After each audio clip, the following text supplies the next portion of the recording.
Welcome to Leadership Line of Sight. My name is Taylor. I'm here with Scott Connors, Chief Change Officer of Crankset Group, and also special guest in the house, good friend of mine and managing partner of Shift Support. We have Morgan McCollum. So, Morgan, there's so much to talk about when we talk about how you interact with businesses or how you get businesses to interact internally and make things happen. But really, you have a lot of experience helping people kind of almost like when we were kids play video games with computer players. Like the technology you introduce is actually like it's come such an incredible way. But I have to start with something specific. Your opening line when you meet with companies. Do you know what I'm referring to? Probably. Go on. Your opening line when you meet with someone who's about to talk to you, like I think that the correct term is uneffing their situation. Honestly, Yeah. an entrepreneur, we go to you like some people go to a chiropractor. Like if I'm only going if I have to crawl in. And you open the conversation straight by looking in the eye and saying, what keeps you up at night? Exactly. That's Thank you very much for the introduction. It's awesome to be here with you guys. And, our core focus is the fact that we want to understand businesses and understand their pain points. And that's the first thing to do is understand the business and understand what they do, because then it's so much easier to understand what their problems are. And that's the best part is understanding the function of the business, because maybe even the business owner doesn't know what their problems are.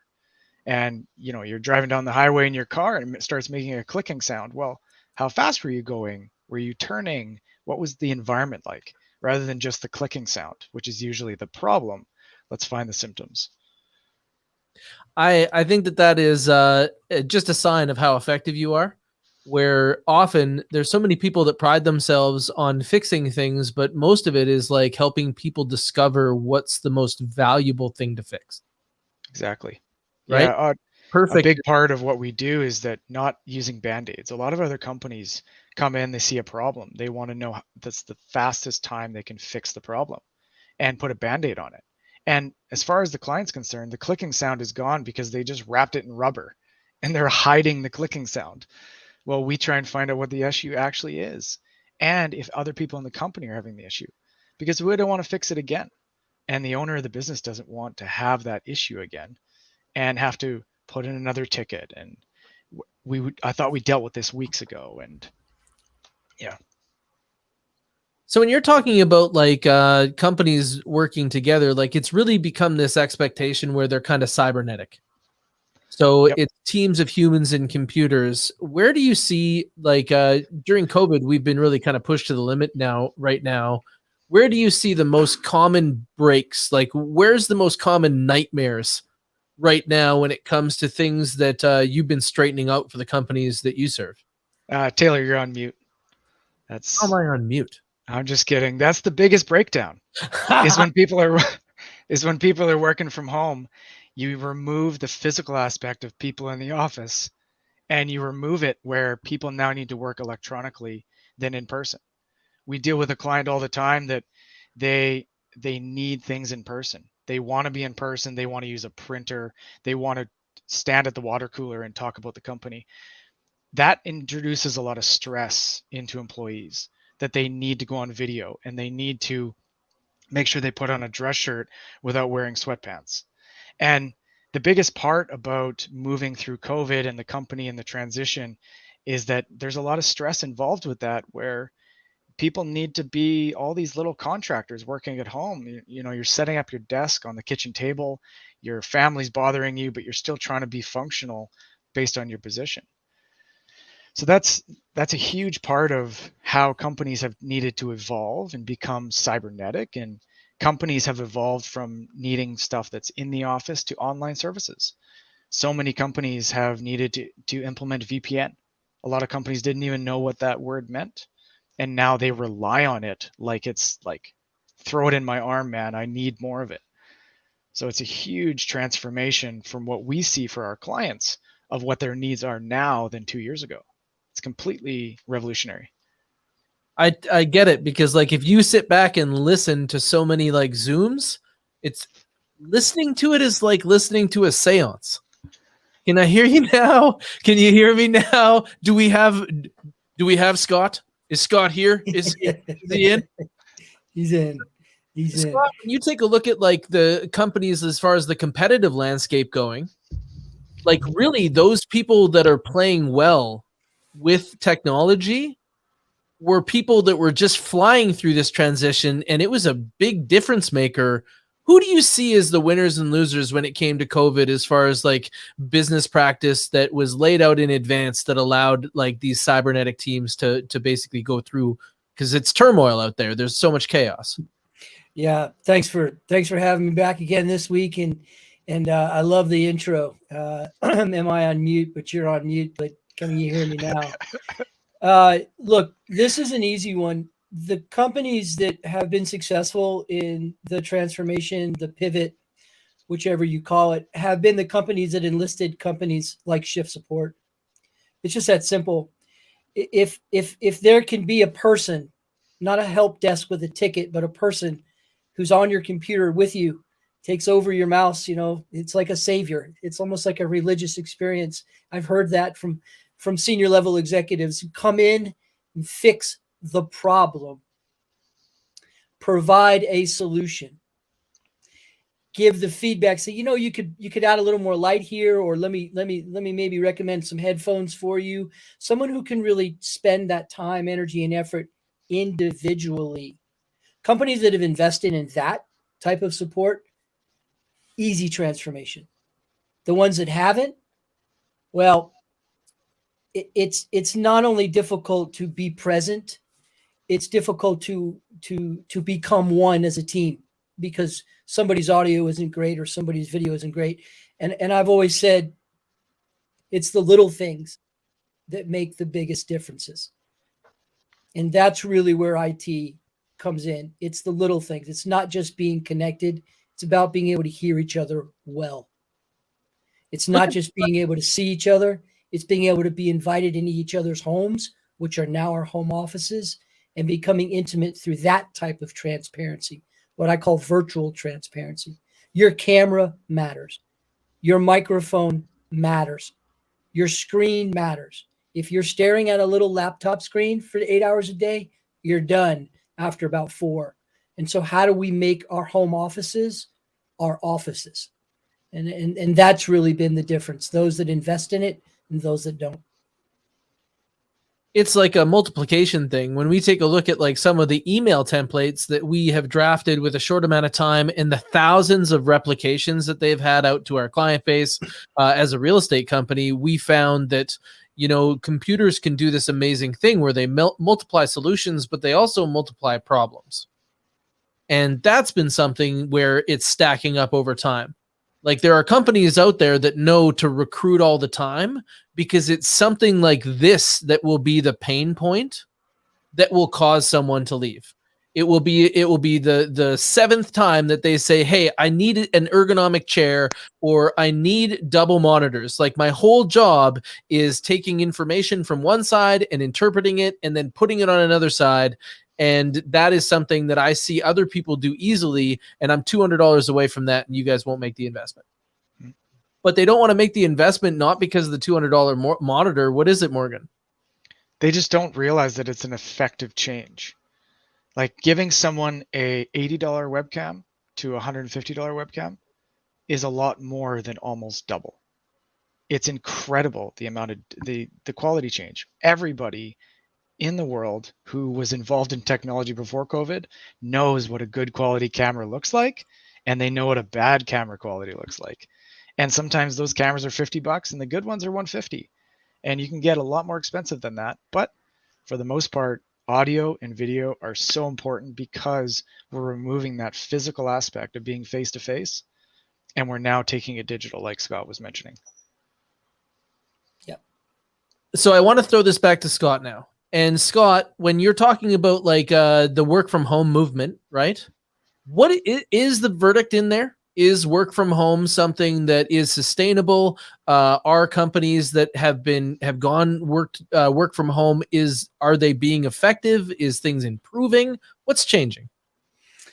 Yeah, and there's a spectrum there for sure. There's not an industry specific spectrum. There's just kind of a holistic spectrum there. Certain companies have adapted and done it well. Certain companies have treated it as a pivot. Certain companies have tried to treat it as a temporary transformation. But where we're settling is a hybrid model where we need to trust in adult behavior and folks getting their job done and giving them the tools to do those jobs, and then being together in the workspace 1 to 2 days a week, depending upon the necessity, but also the collaboration piece. And so what it's done is it's taught companies how important collaboration internally is. What we're starting to see is teams that are starting to become team of teams, where they're interconnected with each other because of the technology and then can come together in a common workspace. So the environment has shifted, but the platform, those have changed. Microsoft Teams is a great example of that. A collaborative team where you can be team of teams and break out into rooms and do different things, but you're also inclusive in your communications with setting up channels and things of that nature. So there's almost you've adopted a Teams platform and you're good and things are moving along, or you haven't and you're trying to fake your way through it, and that's proving to be disastrous. I would agree. What is that like? What do you see on your side, Morgan? Have there been companies that have really been flourishing with this change, or is it like a hardship that we're kind of working through? I think it's a little bit of both. I think it all depends on the management aspect of what was happening before, on how companies were managing their teams from a physical, non-technical perspective, and then embracing technology and the Microsoft ecosystem for depending on what they want to embrace. And that is also layered with what they think they can embrace. So before, they would put 3 people into a team and they would just email them, say, hey, you're working on project X. Well, you leave it up to those 3 people to remember who's on that team. You leave it up to those people to continue the collaboration only within those 3 people. And all of a sudden, a 4th person wants to get in. There's nothing in stone. There's nothing that has legitimacy on that 4th person either being part of that team or not. When you start embracing Microsoft Teams, you can start defining groups of people, defining teams. You can start creating calendar events that are, weekly huddles on that project. And you can start embracing Microsoft Project to throw a Gantt chart into Project X. And now all of a sudden you've got a timeline, you've got members in a team, you've got progress, you've got managers checking in on that project. There's a lot more that's bringing small companies into what PCL does to manage projects. And you can do it with a 5-person team, like a 5-person company. And you've never been able to do that before because companies thought it was too expensive. It took too much work. But March 14th, 2020, everyone go home, figure this out. Oh, what's Teams? Let's do it. Create a group. Is it working for everyone? Are you on mute? Okay, let's roll. It was like turbocharged, embracing the technology. And that was a fun, wild ride. Yeah. The biggest problem that I see isn't the technology piece at all. It's the return on investment question. I mean, these senior executives that don't understand what's the ROI. It's like a marketing spend, right? I'm going to spend all this money on marketing. Well, what's my ROI? Well, I don't know. We can't really measure that. Well, what are sales up 40%? You think there might be something correlated there? It's the same thing with the technology. If we invest in some new infrastructure, new platform, training, installation, ongoing administration, what's the ROI? And so what we're starting to find out is a lot of this big surge to hire more within organizations, it's the excuse that, oh, we need another resource. Right? We're starting to see that people are growing up, leaders are growing up, saying, wait a second, do we really need more people or just need our people to be more productive? And it's that productivity that is the ROI. And we're starting to figure out how to measure that a little bit internally.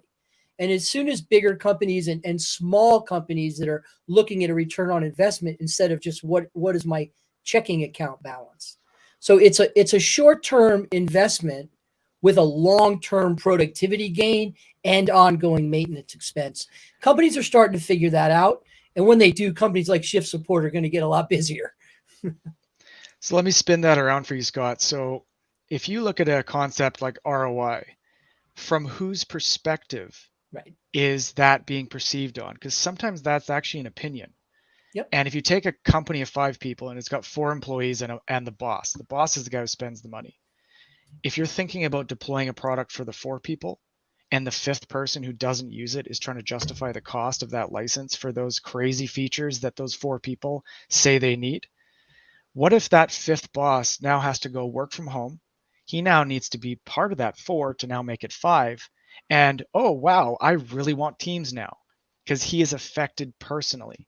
When the person making the decision is affected by the upcoming change or benefits, you turbocharge that chance at an investment for a new product. And it really comes down to pain points that if the person who is affected by the pain is the one making the decision, you can get crazy strides and advancements because the person spending the money wants it fixed or wants new features. Yep. Yeah, you're absolutely right. It sounds like you got some personal recent experience there on that one. Yeah, but you're absolutely right. And the question that we're asking is, okay, you want this platform? Why? Well, because I'll be able to return 400 emails a day instead of 100. I'll be able to accomplish in one day what it took me a week to do. And if I really need to talk to 3 people, I don't get into this email string that bounces around for 8 days. So I'm going to be able to do twice the amount of work for you. And by the way, you don't need to give me a raise. That's the conversation that's starting to happen out there. Okay, we hit something here, and I want to unpack this. So, Morgan, the big question is, how does support work? And Scott, what you're alluding to is it's part of a plan. And like I'm sure that both of us can say that one of the big pain points is when you buy something without a grocery list. Like if you ever go to the grocery store without a grocery list, you're coming home with everything that looked awesome, and most of your ingredients aren't going to turn into meals. Yeah, that's why my wife doesn't let me go shopping. So that's the question, Morgan, is like, talk to me about like that 5th person that you were just describing. So we're going to start with the boss because that's who should be having this conversation. We always want those leaders to have the hard conversations. So how does that work when they want to kind of like grasp onto the idea that if I decided to subscribe to this and I talk to Morgan or Mike and I'm saying like, hey, I know I got some stuff going on here that we're working past, but I'm pretty sure this is made out of bubble gum and duct tape. What's next? What's my steps? How do we go through this? For sure. So as we started on this conversation, it's all about the pain points first. It's that 5th person being the boss, realizing he's at home and he can't propose or he can't do anything. He doesn't have Teams. Let's say he doesn't have anything. Now that's a pain point. The second part that we haven't approached is actually trust. Trust in a provider that can sell you a solution and get rid of that click in the car. If you go to just drive down the road, you find a mechanic, you don't trust him because you don't know him. So the first is the pain point of the boss going home because COVID. The second is the trust in the provider. The third is having that conversation with the business owner. And instead of bolting on piece by piece by piece and then having this grocery list of garbage, you can design a solution for all 5 people on the team to then figure out the best plan for the next year. If it's during COVID and all at home, or like Scott was saying, possibly hybrid, some at work, some at home. But at least you can have the conversation with the business owners and understand the overall solution on how to move ahead instead of just adding a Teams license to one person and hopefully that fixes everything. Because there's so many different conversations depending on the business needs and the pain points that they're having and what their business goals are. And that's a very non-technical question. So I think that premise is where it normally starts, right? So somebody calls you when they're crawling into the chiropractor. But that's not how it has to be. Like the truth of the matter is that you can just get it measured so that you can manage it. Like when you said that, if you build this piece by piece, just with what you know, what you're also doing is grabbing only the tools that you can see from where you are. Exactly. And the truth is that I resemble that remark. So as your client, I remember sitting down with you, and I wasn't sitting down with you because I was broken. I was setting records in my industry. And I was like, you are my next performance upgrade. And I always start with people first. There you go. And then you looked at what I did and you could see that I was just grabbing things and sticking things and it made it go. And my race car went pretty fast, but it wasn't going to go very far. And there was no room, like performance from there would have been like it would have been so expensive to fix what I had made or to improve what I had made. And so we sat down with our core process. Yep. What happens from the moment we come in contact to a client, and then my core process is finished when they give us a 5-star review. I will take them from wherever they are to what I call a remarkable experience. And we looked at all the jobs that were being done by me, but the ones that were done by computers.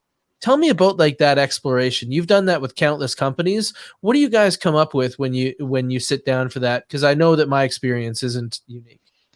So let me touch on your experience before I get to that second point. So that's a great explanation because you're really happy with the product that we were able to help you with. And what's interesting is we'll touch on those 3 things at the beginning: the pain points and the understanding of what you're looking for, and then being able to know what solution you want.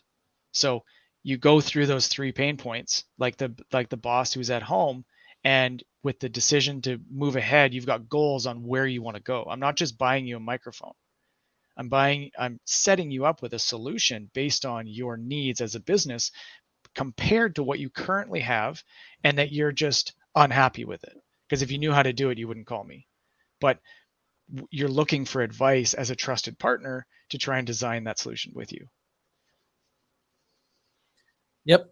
I would agree is that like the thing that to change the what I gained scope on was, one, all the little links were basically rub points that were it wasn't smooth, right? And when we take a look at the processes that we want to do the most, I think that the method is called grease the groove. So where those core processes lie, how smooth can you make it? How fast can you take it? And that's what we were really looking at. But the other thing that it taught me was a lot about my people. Is that the thing that, like, I think that we can all agree that attention is the highest value currency on the planet. And so when I was allowing that, like, that attention to disperse within my company to all of these various systems, and more so to all the patching that needed to be done when these things were like shaking when we would do high volumes and stuff like that, like this was something that it did a few things that worked on the people. One is that I was losing attention. I was like a leaky bucket of attention. And the other thing was that I don't know that I would have been able to attain proven talent, because when they walked in and saw how we were rolling with things, they would have seen what was evident there, which was this was not built by a professional. Totally. Yeah, and I think it's so awesome to work with a company with forward vision, because the biggest issue that we have when we do client assessments is that they don't know what their problem is. So I'm a man of analogies. So your analogy of a chiropractor, let's say I'm a chiropractor and I'm helping someone with their back. They come in every week and their back continues to hurt, and I give them adjustments and great, and exercise is good. They come back the next week, their back still hurts. I'd rather join them at the gym, noticing that they are not doing their back squats properly, and rewind it to then get someone to help them with their back squat so that they don't come back to the chiropractor. I'm not fixing them as a chiropractor. We need to go to the source of the issue. And that's the situation we have with client assessments, is that they don't know why their back hurts. They just know that their back hurts and fix my back.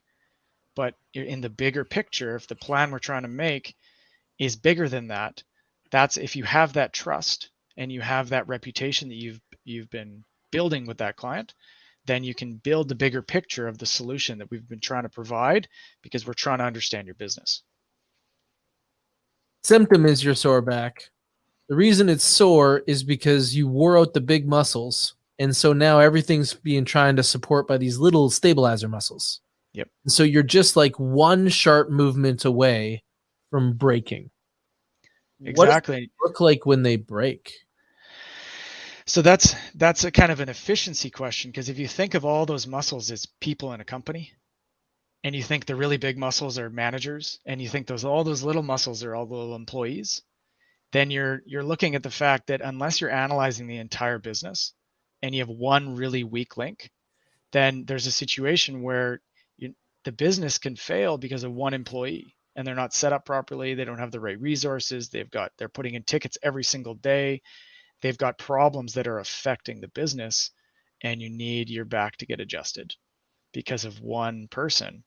But when you can approach the whole company and understand the business and understand all the lines of business, then it's so much easier for us to do our job, because everybody's there.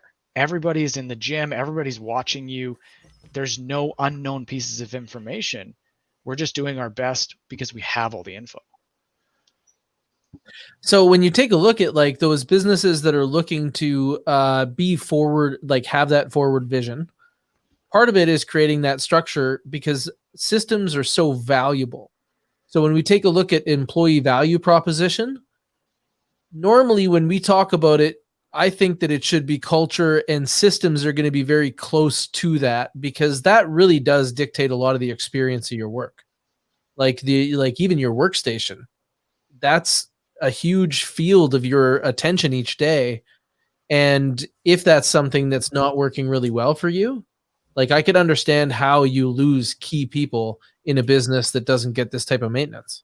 Yep. Well, how often should somebody be checking in? Like, let's say that my business seems to be going all right, but I already know that, like, you know what? Like, it's almost like when you get a little bit older, and then when you golf a lot that week, you notice that you get a little bit of burn in your forearm or something like that.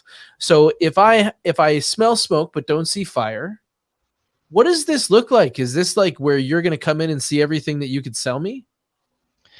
So the situation is the client assessment. Usually for ongoing customers, we're meeting, doing quarterly business meetings. We find that's usually, as often as enough as needed, unless the business wants more than that. But usually that's enough for us to understand the business, everyone's workstations, how things are set up. We're always doing, for our clients, we're always doing monitoring, updating, and securing in the background because of all the tools we deploy on our customers' endpoints. But from a business and functional perspective, we always like to meet with the business, usually quarterly, depending on if there's changes. They're opening up a new office. They've had a lot of turnover lately. They want to expand. They want to partner up with another company, maybe M&As for acquisitions.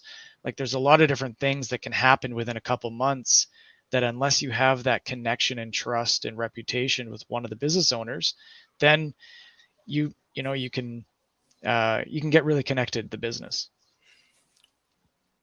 Well, I think it's interesting for you to mention that there's these that how much things are changing and how important it is to get measured, because like if you can't measure it, you can't really manage it. Yeah. But when you make a deliverable to them, once you do an analysis, what you're talking about is creating a plan. Yep. It's not like I think that a lot of people feel like they're about to be held hostage by their IT support, where you're going to come in and you're just going to hammer in how like this is broken and this is never going to work. And unless I buy all of this expensive technology, I'm screwed, right? Like I'm going to get the hard sell.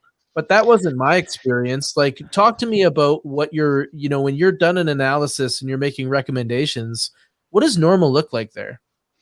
The normal would be that we're trying to improve the business for the better. And when we give a proposal for a quote based on a need, based on a pain point, then we're just trying to solve a problem for a situation that the business is going through. If it's general hardware renewals, if it's opening up a new office, if it's implementing a new product or a new service that the company wants to use. Usually our benefit is not to make money. We would rather be a trusted partner for a longer amount of time, because I'll be honest, that makes us more money because you're happier as a customer for a long time.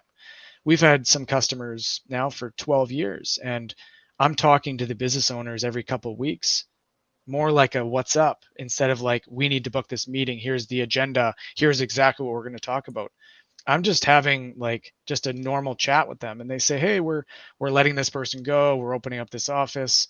How's this going? And it's just a pulse check. People call it a quarterly business meeting, but it's just a pulse check and hello. because especially in this work remotely world, it's crazy how you can just have a video call and just, how you doing? Like, what is there any, like, tell me about your business, because I know you might not know what is a business problem that has a technology solution. That's like a key thing to helping people. I think there's so many people that they don't understand that if I'm in a problem, I can't see the solution from here, right? Like a problem's like a hole, and I have to maybe call out to you, and then you have to bring the problem to where I am and like hike me out. And that's why we talk so much about guidance now. So I really wish that people would see this more. When you talk to somebody like Morgan, you're talking to somebody who's like a technology guide. Or when you talk to somebody like Scott, you're talking to somebody who is a leadership guide. Yep. You are still in this position where it's your business and it's your outcome and it's your results. But the qualification of a guide should be that they get to understand you and then make recommendations based on that. Like, could you imagine if doctors were rolling the other way and you went in and they're like, so what kind of medication do you like? We've got an assortment, and the stuff up top is a little bit, is a little like that's not real guidance. It's not real help. That's what clerks do. But when you come to looking forward, sorry, Scott, you want to jump in there? No, go ahead. Keep going. I thought you were done. My apologies. So when it comes to looking forward, what do you think that great looks like? So I want to go first to Scott and then to Morgan. Outlook from where we are right now.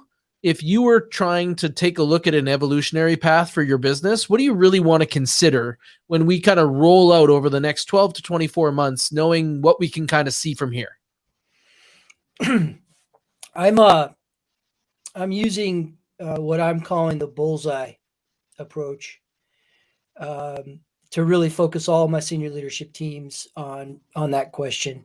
Let me draw the picture for you best I can. The outside, and picture a bullseye, right? The outside of that bullseye, that's your ecosystem. That's everything that involves the world of your company, your enterprise, your business.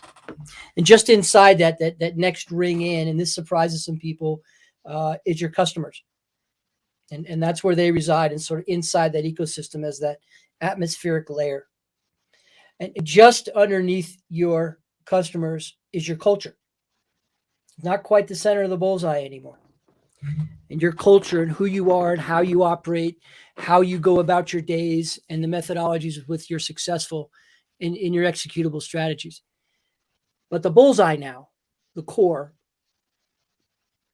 that perfect shot is your systems. And that is the core element of your business and the focus of your business for the next 12 or 24 months. That's where we need to focus our attention. And inside that bullseye, inside those systems, are your trusted partners. When Morgan uses the term trusted partner, we all tend to just skip over that word trust. But trust is a huge word. And the only way to build trust is through shared experiences. And so if you're going to trust a partner, start by bringing them into the bullseye, into the core of the matrix. Show them everything so that they can see it from their perspective. And that's that bullseye approach that I think companies need to focus on in the next 12 and 24 months, is to really hone in on those systems and make sure the culture is built around that, right? Make sure the customers are connected into it and let the ecosystem thrive. Because if you don't look at it that way, you're trying to go about it piecemeal, you're going to run into all kinds of problems and opportunities in a landscape business-wise that's going to have its challenges ahead. The supply chains are going to continue, the gyrations of the stock market, inflation, deflation, stagflation, bond yields, credit available, credit not available, trusted partners being absorbed, trusted partners going away. The amount of stuff going on outside of your ecosystem, outside your control vacuum, is going to be enormous. And so your systems need to be the catalyst that drives the culture, which takes care of our customers and allows our ecosystem to thrive. Well put. And thank you for that. That's very concise. You know, Scott is a chief change officer at Crankset Group, and this is how he helps teams get alignment.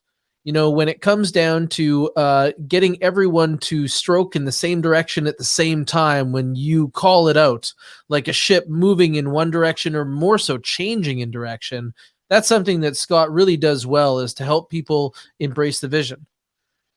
So thank you for sharing that. Now, Morgan, when it comes to taking a look at that, I couldn't agree more, because I really think that so much has changed now that a lot of systems will no longer serve the way that they did.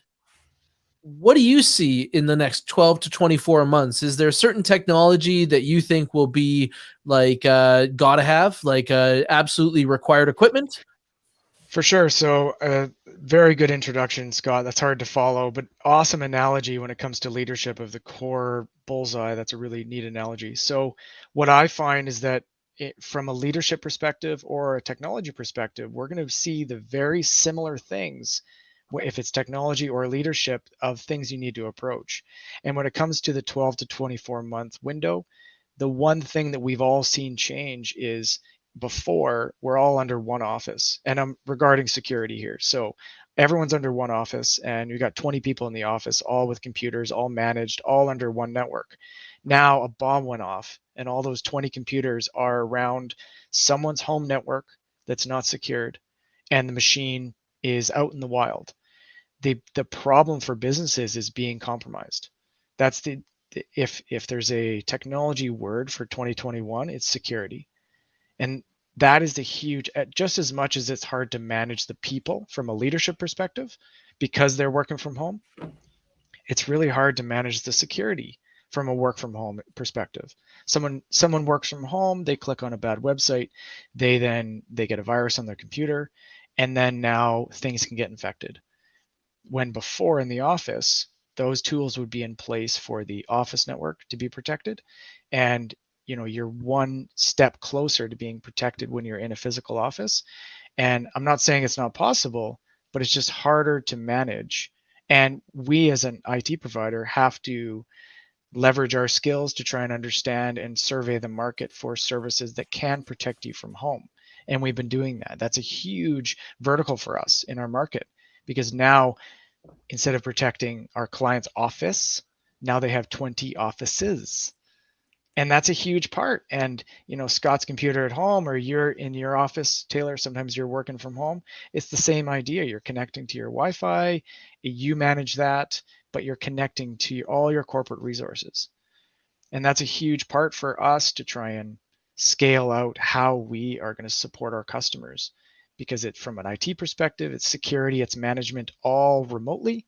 And from Scott's perspective, it's remote leadership management, which is, it's difficult on both ends. We talk to computers, Scott talks to leaders.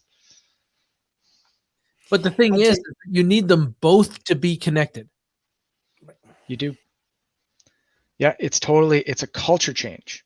And that's the biggest part about Scott and I dealing with these same things, is that the mentality of the ownership of the company has to change from a leadership perspective and from a technology and adoption perspective, because concepts like Microsoft Teams, like we were talking about before, those have the ability to embrace collaboration in a team if the team wants to collaborate. Because technology is one thing. Adoption is a huge other animal. By saying, hey, this technology is available, and then the owner's like, yeah, we don't need that cost. And that circles back to the ROI for the owner of the fifth person on that team, of who is it affecting. And that's when it comes into, like, it hits them at home, literally at home, but it hits the business owner where it hurts. So as we kind of close off, I want to take a look at what do we think is part of making that decision. So let's say that there is a technology that you feel as though you really should investigate further, is how I guess most people see this on the horizon, is like, all right, that's kind of interesting. Now, how do you measure that? So how do you decide whether you're in or not? So we try and resonate that back with, I mean, that's a good question. So we try and resonate that back with technology and access. So think of a bunch of our clients. We have policies across the board that if you are one of our customers, you're secured in a way that, for example, if your office is only in Canada, you can't log in from outside of Canada. We leverage tools with Office 365, which are most of our clients, that if you go to Mexico and you don't let us know, nobody can authenticate to your account, and no one in Russia can authenticate to your account. You know, we put security policies in place so that companies can function in this wild, nasty world, but they can still grow and expand from home because their houses are still in Canada. And we try and understand the scope of their businesses to try and protect them. And that's the first thing that business owners want to know is that, hey, Morgan, are we secure? Like, yep, everyone's secure, everyone's updated, everyone's patched, and everyone's able to connect in their secure realm. So just to make sure that I have this grasp, because this is like the clear value to me is there's 30 some million, about 39 million Canadians, right? Yep. 9 billion people on the planet.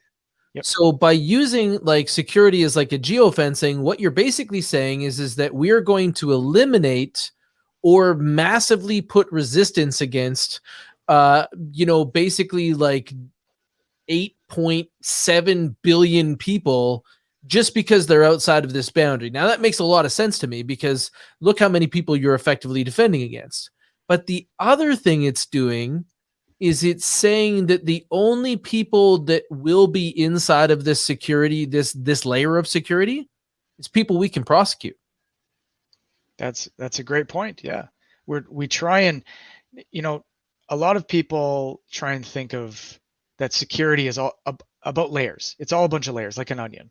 It's not just one virus scan or one global geofencing policy or locking your doors or cable locking your laptop to the desk.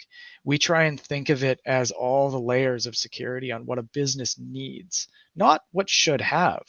Like everyone here knows we're in a nasty world.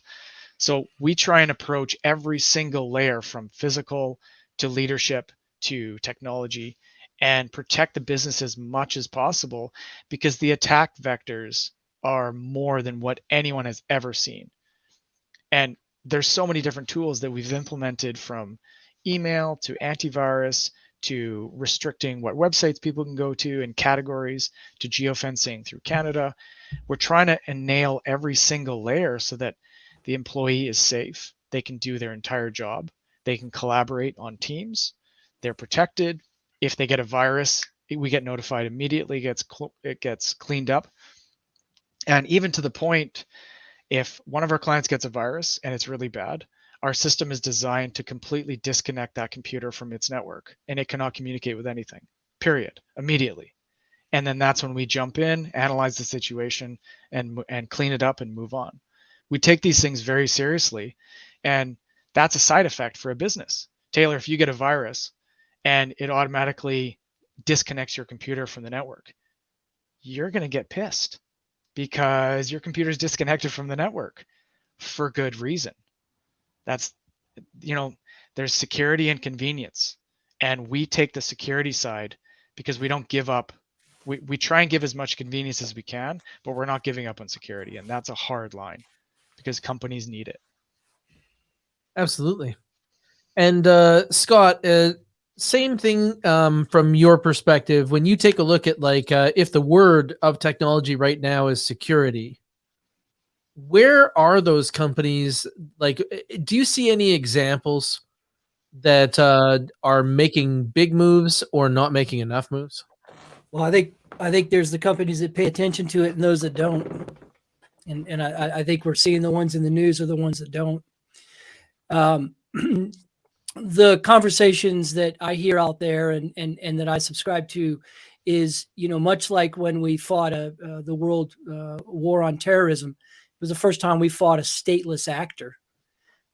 These are not stateless actors. They're state actors, big state actors. And they're also stateless actors, and they're rogue actors, and they're terrorists is what they are. If you don't realize that the biggest threat in the world is cyber and not military, wake up, period. And so obviously you've got to take it seriously, right? The first thing is education. What is threat? What is a VPN? Most leaders are like, I got an IT guy for that. But a vast majority of companies in Canada and the United States are small businesses, and they don't have an IT person.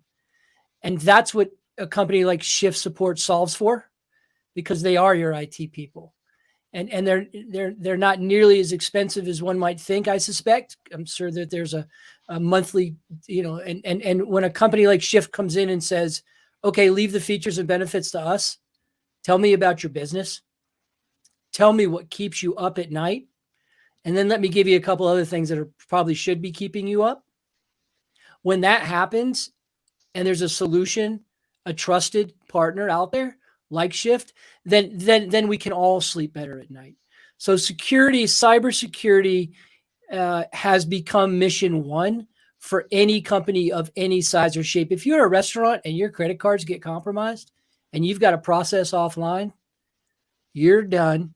Shift over, right? Just shut the doors. If you can't take digital payments, I don't care what kind of business you are, what your storefront is, you're done. You need cybersecurity on your back end. And if one of your workers, 16-year-old kid comes in and plugs into Facebook and he's on your Wi-Fi in your restaurant, that's also connected to your cash register and POS system, well, you get where I'm going with this. It is mission critical to have a trusted partner.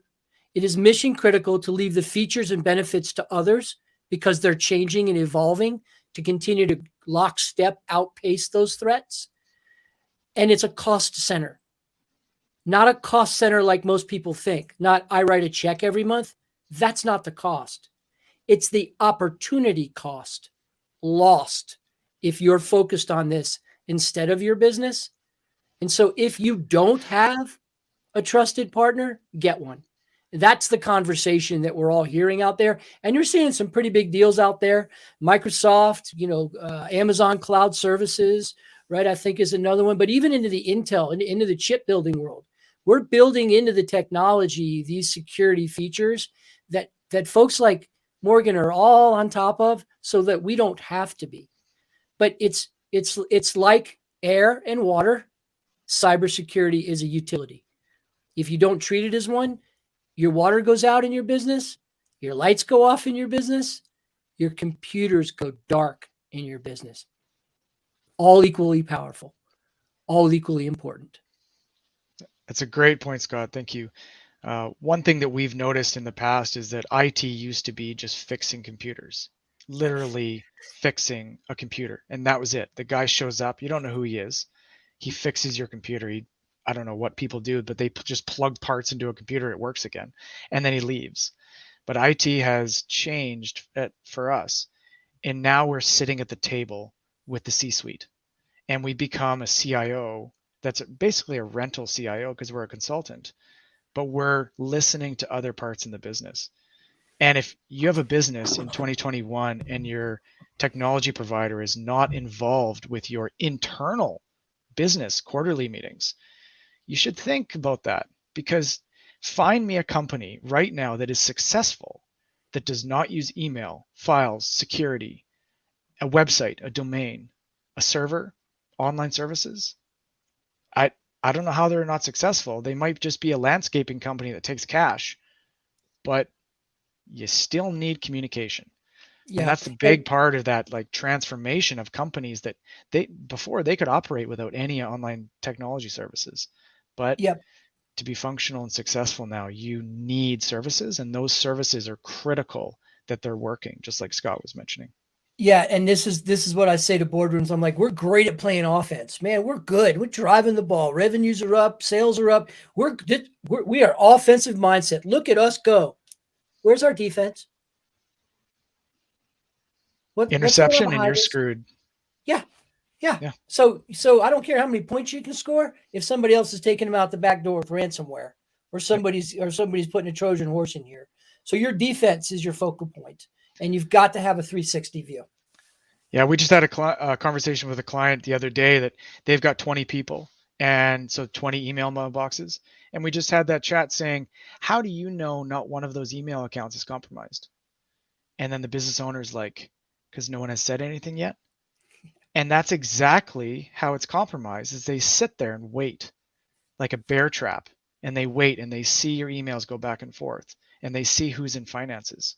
They see who's in accounting. They see who's the one to approve wire transfers. And this is a real situation we had a few months ago, that a letter actually made it to the owner's office for a signature of a wire transfer for 25 grand to a completely bogus account. And it went through emails, through account manager, up to the CFO. And it physically got walked to the owner's office for a signature because it was over their amount that they're allowed to approve. And that's where it got stopped, because the owner picked up the phone and said, hey, project manager, I don't recognize this business. Who is this? And he's like, I don't know who this is. And boom, it didn't get approved. It didn't get sent. But wow, it was smooth. It was silent. And it was like a nuclear bomb that hit the company. Wow. And that's like another layer of security. So luckily it was the bank layer of security where the deposit was high enough that it needed extra signatures is the reason that cash didn't go out the door. But this is all layers of security. And the fact that you were able to measure what happened backwards is part of managing that in the future. Now, I want to draw some scope to what you guys have been alluding to and talking about when we say what performance looks like now. So it used to be that you would only go to a doctor where you were damaged, where you were hurt, where it wasn't working. And now the idea is why not go to a bunch of different specialists? Like they have something called an executive physical, in which case you're being evaluated for a few things, but they can also take into consideration performance. So you're making your next plan, and right now, information technology hasn't been part of your game. You don't have that position that Morgan was describing, that CIO. Now, you are the CEO, but who sits beside you? Where's your CFO? Where's your CMO? These are all the people that become divisions in the future, and you're going to get to a level where you can't do them all anymore, and you don't have divisions yet. And this is what Shift Support is part of. This is HGA. This is the reason that orcas are taking space away from great white sharks. We're better together. And when you can sit down and say, listen, I have a vision. You know, I've been talking with Scott about casting and grasping that vision, getting it so it's so solid it's no longer smoke, and everyone can grab on and put their fingerprints on it as we move forward. But now, what systems need to change for that? Am I going to be the one who has to explore the App Store to figure this out? Right? And could I string it all together? And then what type of money does that take? And how are we going to calculate the ROI on that? And what are the steps going to be? And where's the rollout? And then if we do make these great new features that make us 10 times faster and 10 times stronger, who's going to tell the world about it? This is how businesses grow. This is what they do. And it used to be a situation where you crawl into the chiropractor and the guy that showed up to talk to you wasn't like Morgan. They were someone who had never talked to anyone. They only talked to computers. And now you're sitting down with someone who's like an accomplished skydiver, someone who is really in it. Like it's so surprising to see somebody as dynamic as you, spend a couple weeks on a sailboat this summer, is doing this. And when you watch Morgan run his own company, you get it. You're like, man, this guy knows how to entrepreneur. And that's normally better than the house cats you can apply or that you can acquire for those positions. Thank you, Taylor. Thank you. I really appreciate you joining us. I always appreciate you, Scott. Thank you so much for adding to this high-level conversation. Scott is the Chief Change Officer at Crankset Group. And what that means is that if you run a company where it's time to make a change, where it's time to make a big move, a big play, you're going to head into a space that you haven't been before. This is how you game up. You grab someone like Scott that you can talk to, that can add scope, that's led other companies there before, and you cast that vision. And then after that, you assemble the rest of your team. The reason that we're all on screen here today is due to the fact that there's people that are doing dynamic things and they attract attention and they become gravitational. So I really appreciate you joining us here for Leadership Line of Sight. I appreciate how you add to the conversation. People can get in touch with you on LinkedIn. They can also find you at shift.support. Where else is a good way to reach out if I had a quick question or if I wanted to get connected? Yeah, we have a lot of information on our website, who we're partnered with, our connection with HGA, a lot of the services that we offer, contact forms to get a hold of us. And that's the best way. That's fantastic. Well, thank you so much for joining us today. And I hope that you have a remarkable weekend. Thank you very much, Taylor. Thanks, Taylor. Thanks, Morgan. We'll talk soon.